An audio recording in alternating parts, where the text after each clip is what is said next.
my oldest has got those genes. What about your younger My middle son, he's going to be 5'3", 5'5". Yeah. My daughter's 3 years younger, and she's almost as tall as him. Oh, really? Yeah, she'll be tall. She'll probably be like 5'8", 5'9". Maybe. Hello? You know what? But my little one, he just, whatever. He doesn't care. Yeah. Does he play hockey? He's a football player. Even worse. I bought him some goalie gear for hockey, though. He's going to start trying to play goalie. You know, our press secretary, he played running back for college. Oh, really? Connor, yeah. Connor? Yeah. Like running like American football? Yeah. Oh. He's a big Pats fan. He's from Massachusetts. Oh, yeah. I kind of like Cam Newton because of Auburn, so I hate Cam Newton. We did.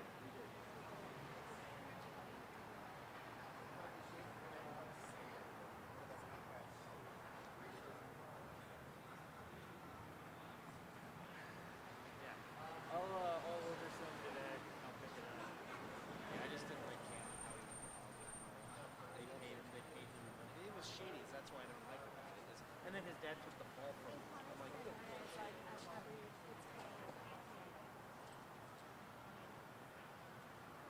Yeah. Yeah, that's it. He's nice. I just didn't like him because of all the shady crap.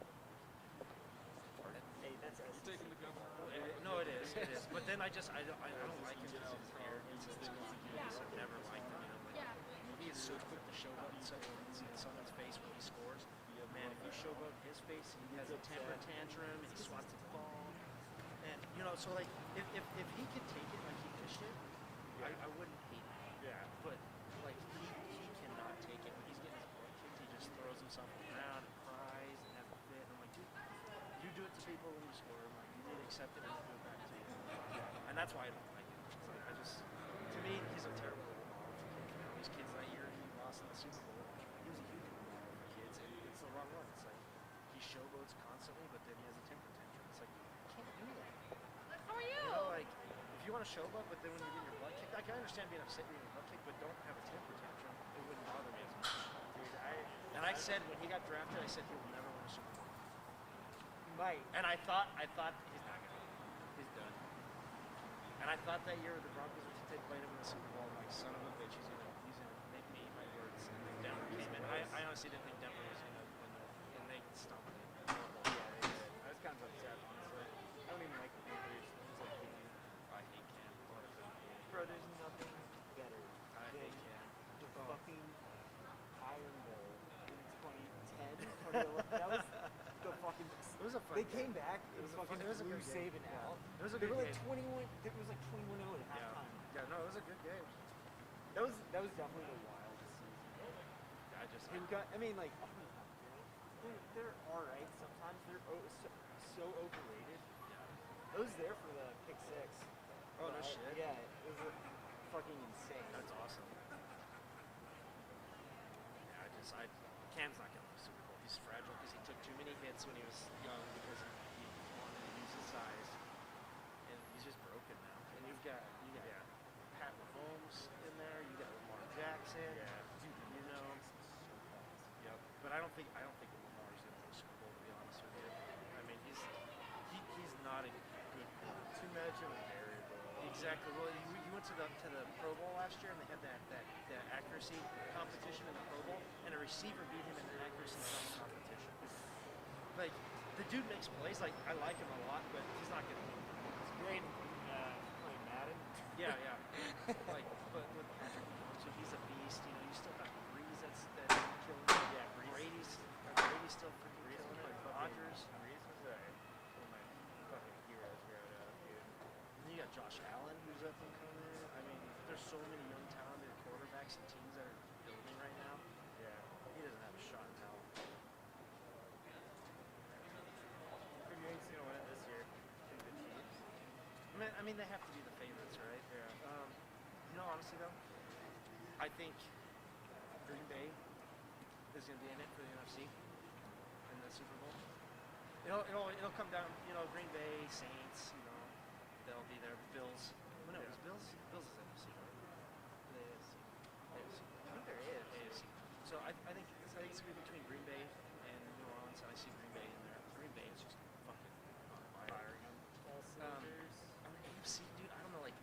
Kansas City's still the favorite, right? They lost, but they're still the favorite. Yeah. Everyone's gonna lose a game. Yeah. But freaking Pitt is fucking on fire. Pittsburgh, they're tearing it up. Obviously, you know the Ravens are still gonna be there. Yeah. Chiefs, Tampa Bay. Is Tampa Bay NFC? I think it might be NFC. I think they're NFC. So it could be I mean, dude, AFC is stacked. On teams. I can't remember what Tampa Bay is. They're AFC or NFC. I think they're NFC. No, you don't need to say exactly. I'm almost positive they're NFC. NFC. Yeah. So honestly, you got New Orleans, Packers, Tampa. Yeah. It's gonna be between those three. If you said here's $5, you have to play some money on the same one. I'd probably put on the Chiefs. It's a safe bet. My heart said is rooting for Green Bay because they're my second team. Yeah. They're my second favorite team. So I've been a Green Bay fan since I was like 8 years old. So. Brett Favre. Well, not even that. I mean, I love Favre. I have autograph shit. But so my second year of youth football, our team name was the Packers. And so just because of that, and I was the star running back because of that, I was like, just like the Packers. Yeah. And so. You ready? Oh, dude, classic. 64. Yes. Yeah, it's so good. That was such a fun game. Yeah. They throw the ball. And I just Yes, dude. You're just like watching. You know where it's going. You just like bop. You can intercept. Check, mic check. Test. 1, 2, 3. Mic check. Test. Good.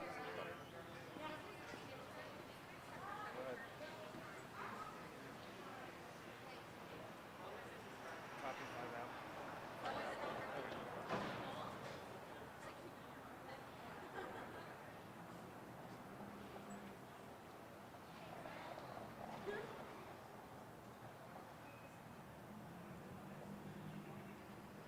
You know what? If we can actually go in for a second when they get here.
tanking up. What are you and- going? Are you going to go on vacation? Yeah, I'm just gonna point the car somewhere.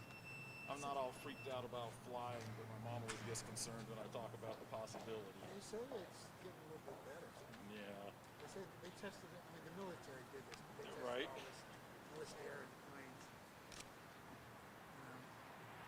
But it might be just a setup. Military tested it. Say, oh yeah, the air seems better here. Because it's filtered through the air.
Thank you for joining us here today to talk about the very foundation of our democracy, voting.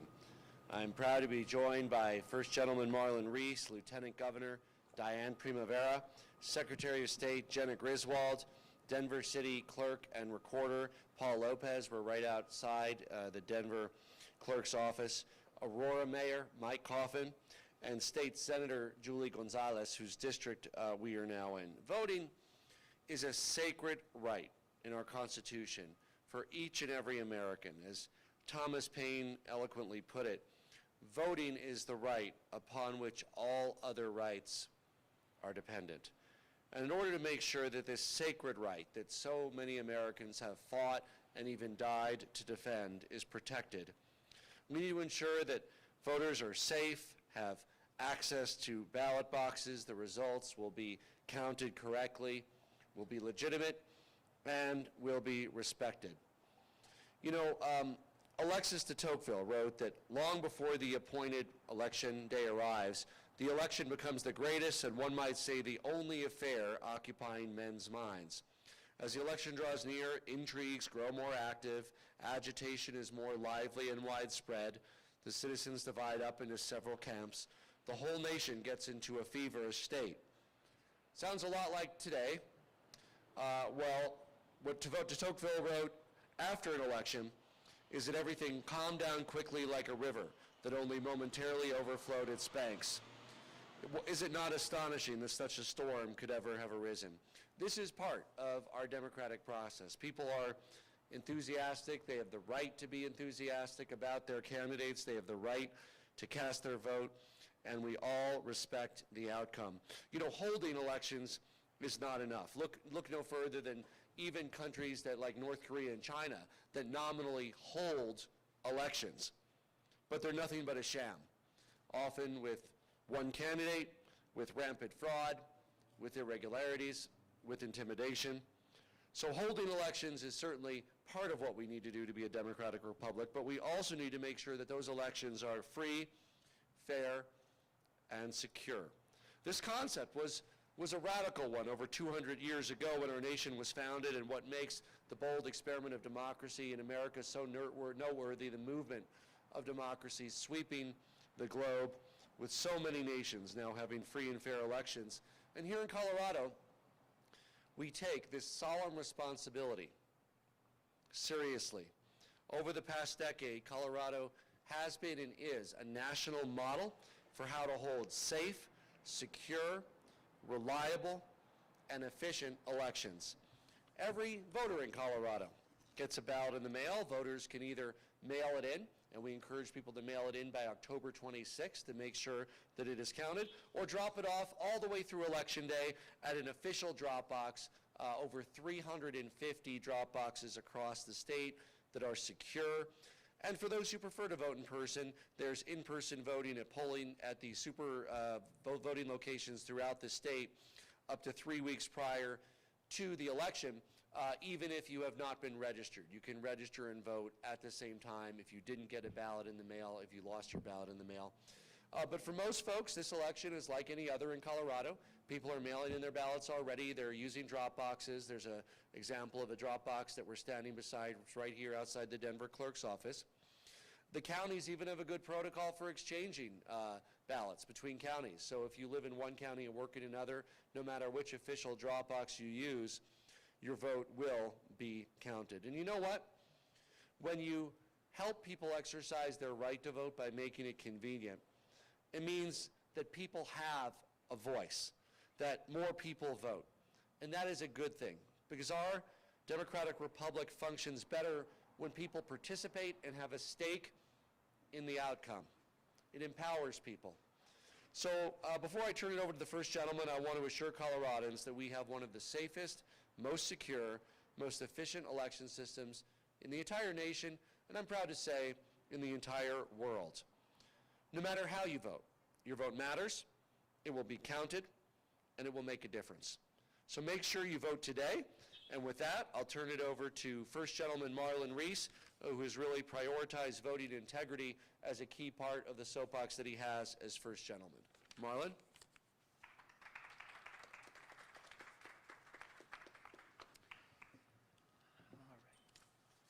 Thank you, Governor. Thank you, everyone.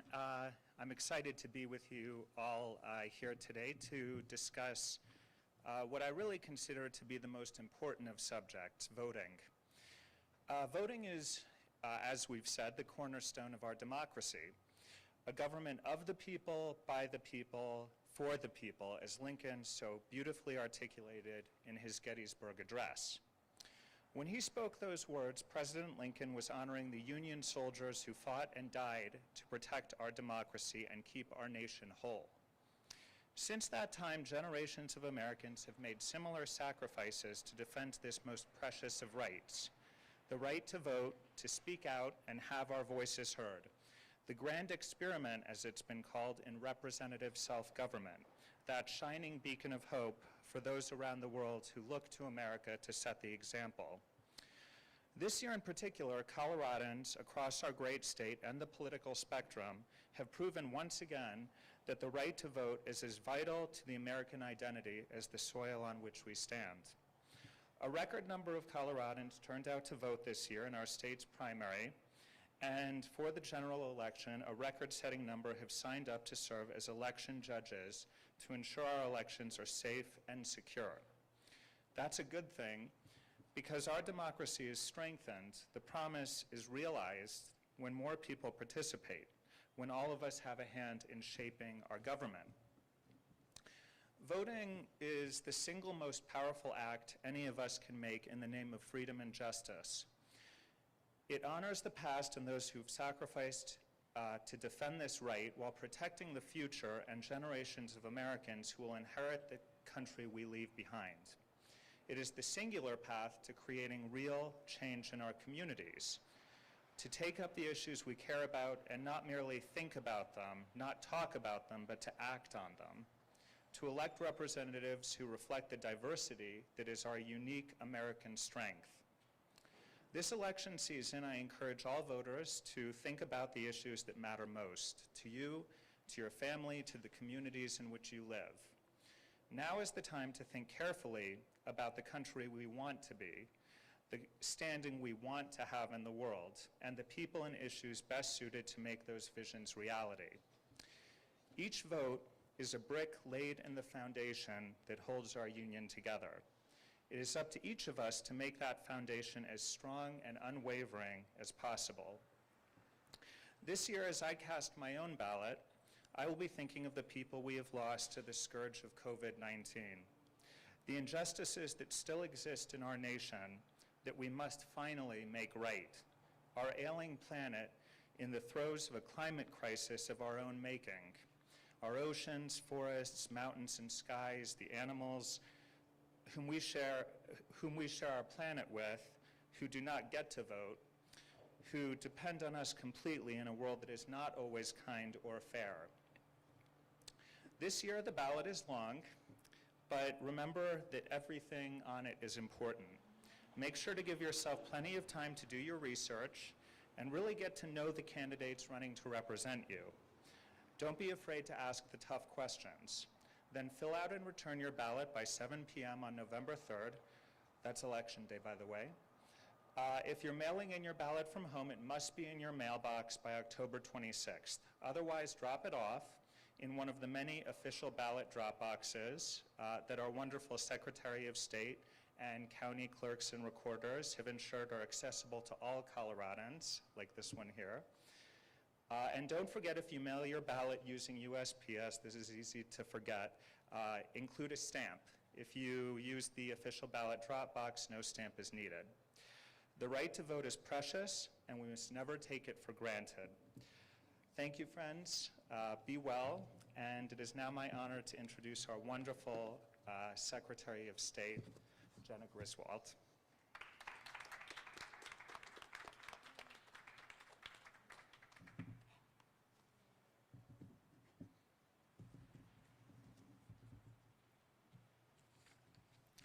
Well, good morning, everybody. Fall is officially here. A little chilly today, so it's so nice to see everybody. I really want to thank the First Gentleman for all of his engagement. He has really taken the helm when it comes to voting access, and I really appreciate that. So To start off with, it goes, I guess it doesn't go without saying, we have to say it over and over, that Colorado leads the nation in voter access. The Colorado election model is very straightforward. You register to vote, then you are mailed a ballot, and you can return it to one of hundreds of drop boxes, by the mail, or a voter service and polling center. And you can also, of course, go vote in person, starting with early voting and all the way up to Election Day. Now, Coloradans tend to choose to vote with a mail ballot. In our June state primary, we set a record turnout, and 99.3% of all ballots cast were with a mail ballot. Mail ballots are used by all voters across party affiliation. The hallmark of our nation is the ideal that everyday people decide the future of our nation. Voting is the great equalizer. As we can see, 2 people voting here. Thank you. You know, it shouldn't matter whether you grew up like me up in the mountains of rural Colorado, whether you're from a big city, the amount of money in your bank account, or the color of your skin. Voting is how Americans make our voices heard, and with such a big election, I encourage all Coloradans to confirm their voter registration, make a plan to vote, and to vote as early as possible. And Coloradans are. Last Friday, county clerks started mailing ballots around the state. They will be mailed by this Friday, and we are already seeing a historical turnout. I know usually we start putting out results in terms of what ballots have come in on next Monday, the beginning of early voting, but we're going to start early this year. We'll be starting to put out those reports today. And I want to report that already 300,795 Coloradans have cast a ballot as of yesterday, and that includes 139,382 Democrats, 57,779 Republicans, and 100,801 unaffiliated voters who have cast the ballot. And to put that into perspective, at this point in 2016, or I should say, at this point right now, we have had 24 times more turnout than at this point in 2016. So we are seeing a lot of enthusiasm, and I think that's good news. Now, next Monday, early voting at voting centers and drop boxes will open in every county across the state. And we've worked very closely with the governor and his office to make sure that election workers at voting centers adhere to state health and safety guidelines so that voting is in person as safe as possible. This year, we have 383 drop boxes available across the state and 342 voting centers, which is an increase of over 50% of drop boxes and an extra 42 voting centers in the last 2 years. We've also rolled out major election innovations. This year, we've added the ability for every voter across the state to track their ballot with ballot tracks. We've also rolled out new technology to cure signature discrepancies, sent PPE to every county for all election workers, recruited over 7,000 election judges, offered $1 million in election judge hero pay, and I will be covering the cost of any county that wants to open voting centers the Sunday before Election Day. Colorado has one of the most accessible elections in the nation. We're also considered the safest state to cast a ballot. An emerging issue to our democracy is the role of disinformation. Election disinformation comes both from foreign adversaries and domestic actors. And my office is launching efforts to combat misinformation. A top strategy is the strategy to ignore the noise. Voters should really consider what they are seeing on social media posts and find election information from trusted sources, like county clerks or the Secretary of State's office. And our one-stop statewide spot for election information is govotecolorado.gov. Colorado is leading the way in accessible, safe, and secure elections during the pandemic, and I am confident we will have a great election. And with that, I want to introduce and also thank Denver's fantastic county clerk, Paul Lopez.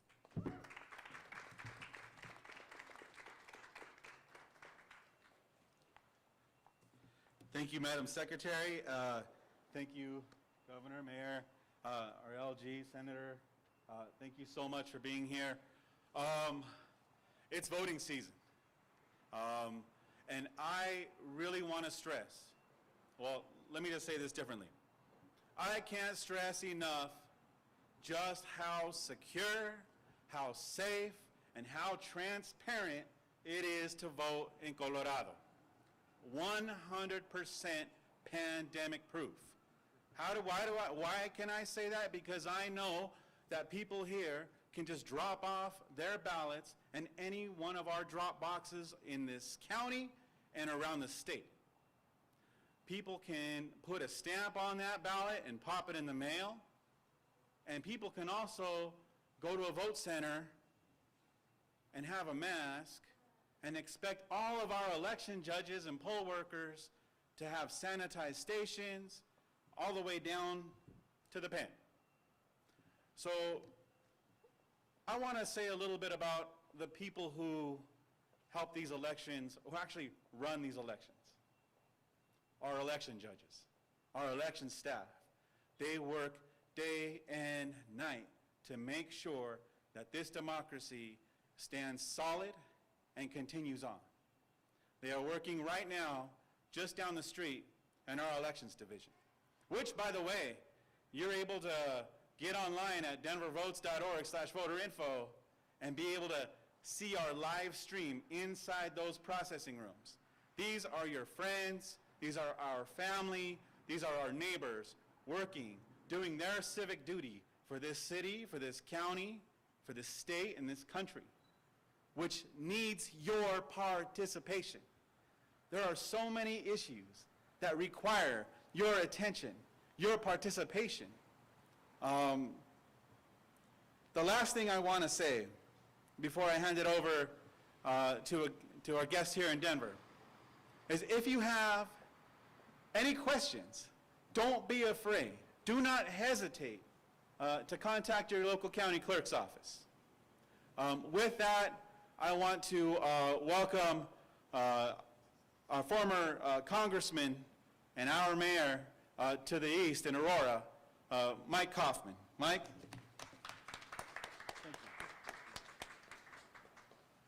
Well, thank you so much. As I don't know if there are too many jobs I haven't done in Colorado, but as a former Republican Secretary of State, that oversaw a presidential election in 2008, I want to say that election was secure, was safe, and was transparent. And I also want to tell the people of Colorado that going into this 2020 election, that I have every confidence that this election is transparent, it's safe and secure, and that's under a Democrat Secretary of State. And that in the city of Aurora, one of the most diverse communities in the state of Colorado, the most diverse community in the state of Colorado, that we have large immigrant communities, Hispanic, African immigrant, Asian immigrant, and I have been reaching out to those communities to those newly minted American citizens to get them to make sure that they exercise their right in voting in this election. And so it's an honor for me now to introduce State Senator Julie Gonzalez, who represents Senate District 34, and I am a guest of Senate District 34 right now. It's this area right here. State Senator.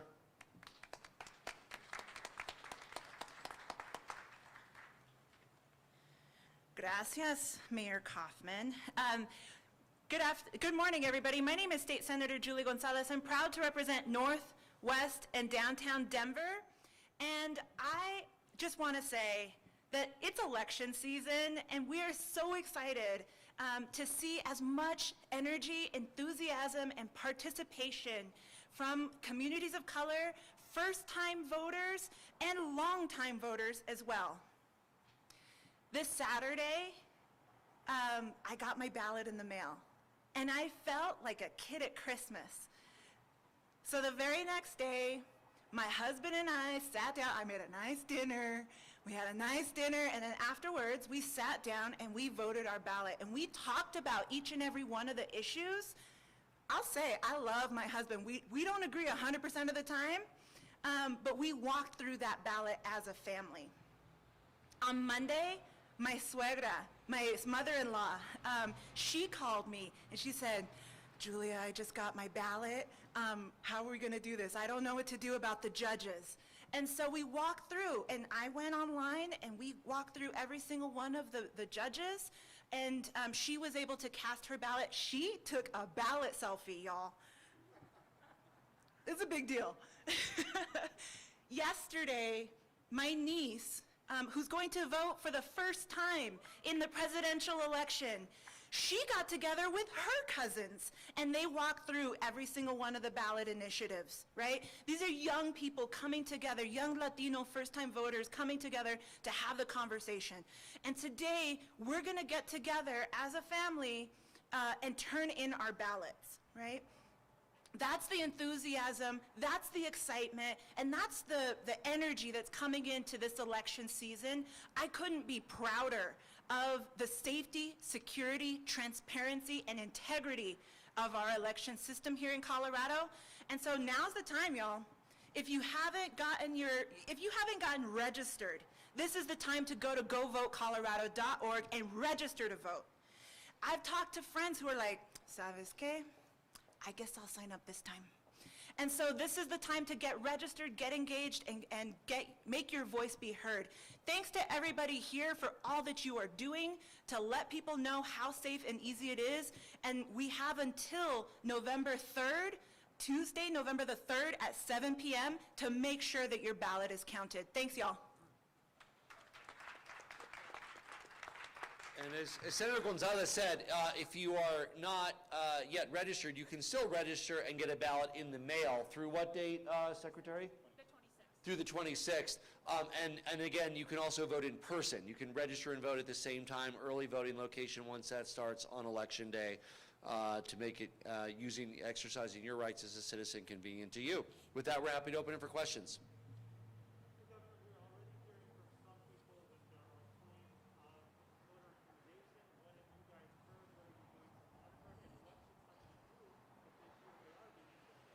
So voter intimidation is against the law, and frankly, the way that we were able to exercise ballots in Colorado with sealed delivery into drop boxes of their mail helped reduce the opportunities for voter intimidation in Colorado. But there has been many discussions with local law enforcement and others. There's no electioneering near the ballot drop box locations, and we're going to continue to make sure that local law enforcement makes sure that every Coloradan, regardless of their party, their ideology, is able to cast their ballot free from intimidation. I think report it to local law enforcement. Report it to the county clerk. County clerk or local law enforcement. County clerk or local law enforcement.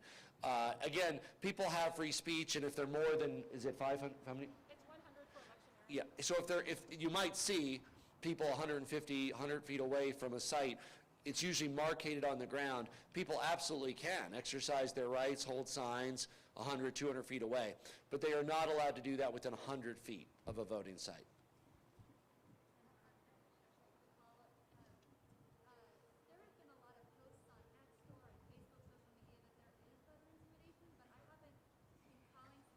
Yeah.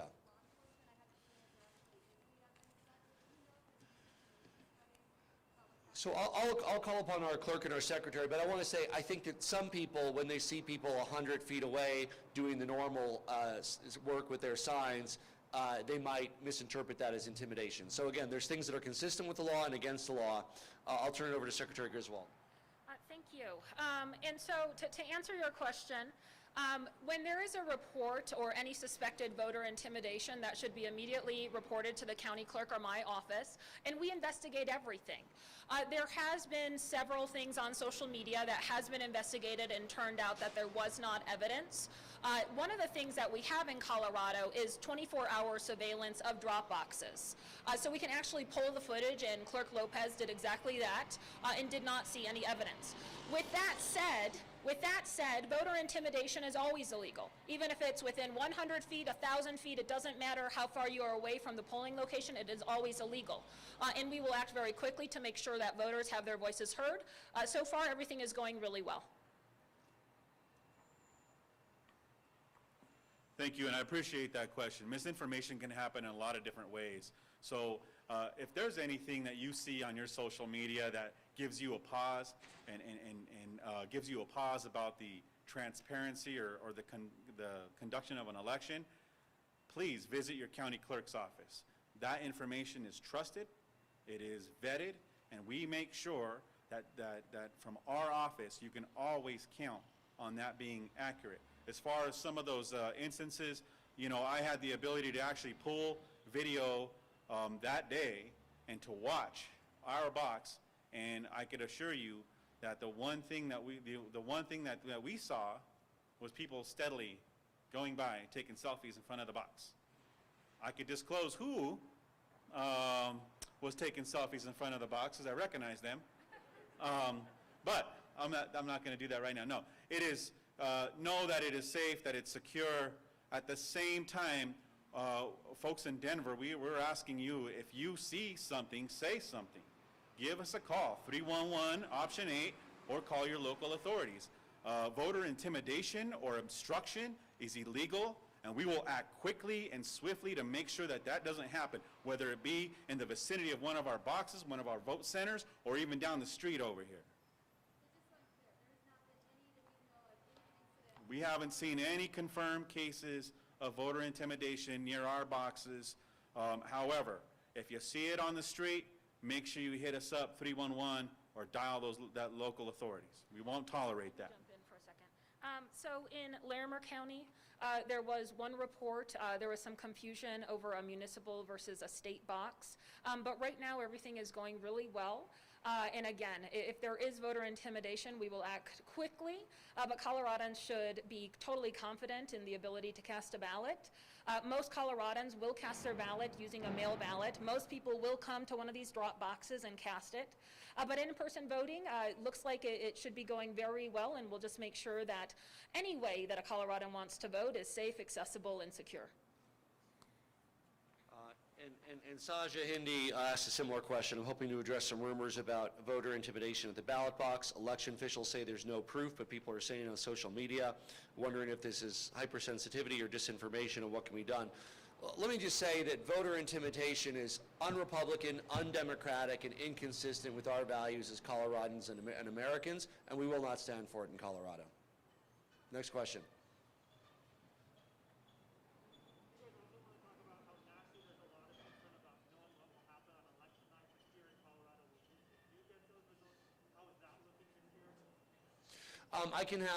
We can have the county clerk and the secretary address our counting process in Colorado. So I didn't quite hear the question. What election night results?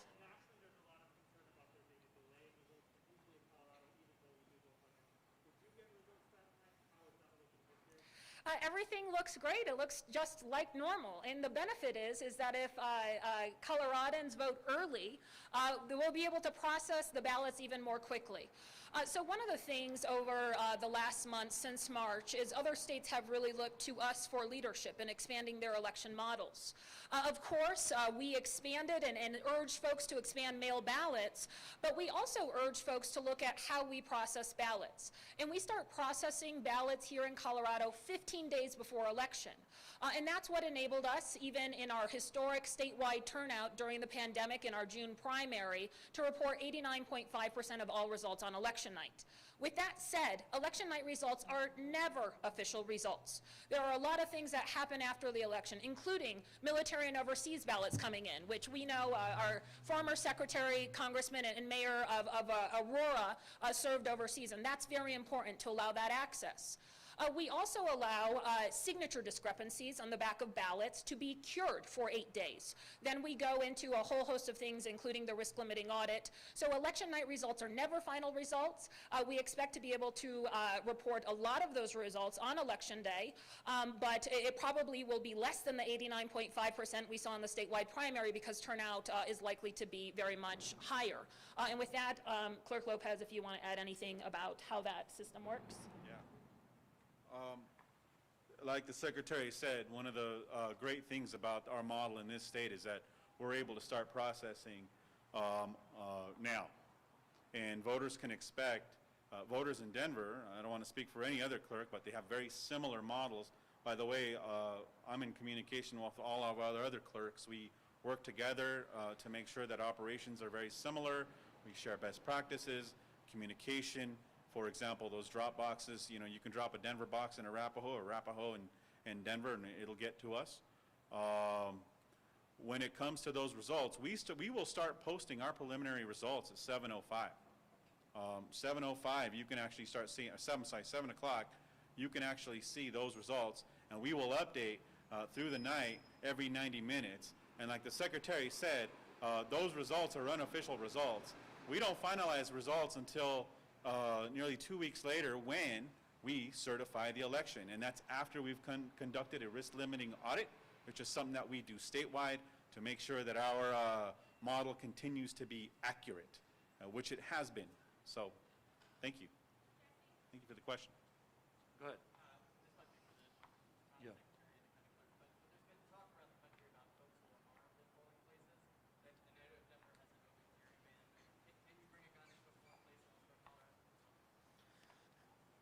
So in Colorado, we have no statewide rule regulating whether you can bring in a gun to a polling center or near a drop box.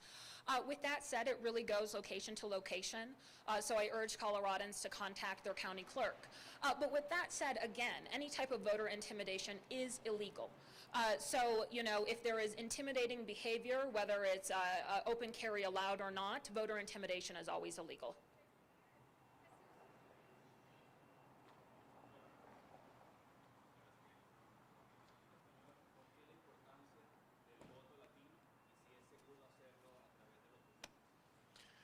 El voto latino es una parte muy importante de nuestra democracia aquí en Colorado y en los Estados Unidos. Es muy importante usar sus derechos para votar.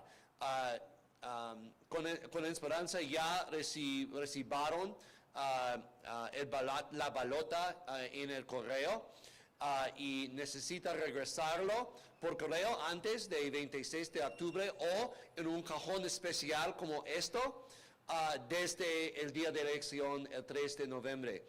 Si no recibieron una boleta, pero son ciudadanos, puede registrar y votar en su county clerk edificio o un sitio de votar. You want to give it a shot there? Ahora soy el alcalde de la ciudad de Aurora, pero en el año 2008 fui el secretario de Estado de Colorado durante una elección presidencial. Todavía tengo confianza en el sistema de votación en nuestro estado. Yo quiero animar a todos a votar en esta elección. Es su derecho, es su obligación como ciudadano de nuestro país. All right, final question. Paul, you want to do it? Go ahead. Sure. We'll do one more question. Remember, I'm from the west side, so my Spanish is a little different too. Estoy muy agradecido que ustedes hicieron esa pregunta. Como los demás, el voto latino es importante. El voto latino es importante. Como todos, es una democracia, así que es importante que todos participen. Es seguro, es transparente, es muy fácil. Solo hay que llenar su boleta, firmarla y ponerlo en uno de nuestros buzones. Nosotros aquí en Denver tenemos 38 disponibles los 24 horas al día. Así que no hay que tener miedo de ir en persona porque nosotros tenemos una boleta de correo. Es muy fácil, pero si lo necesitas, puedes ir a denvervota.org o al sitio de la Secretaría del Estado, Jenna Griswold. Es súper importante, así que voten. All right. Final question. Good. Thank you, everybody. Let's get out and vote. Thank you, everybody. Thank you. Paul, Shannon, Ray, Julie, thank you so much for hosting us here. Thank you.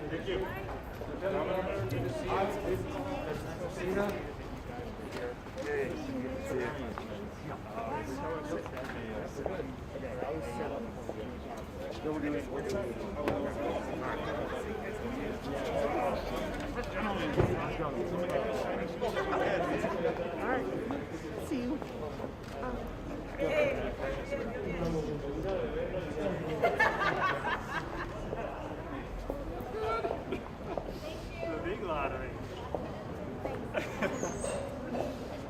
Okay, so I'm at the web building. Thank you. Yeah.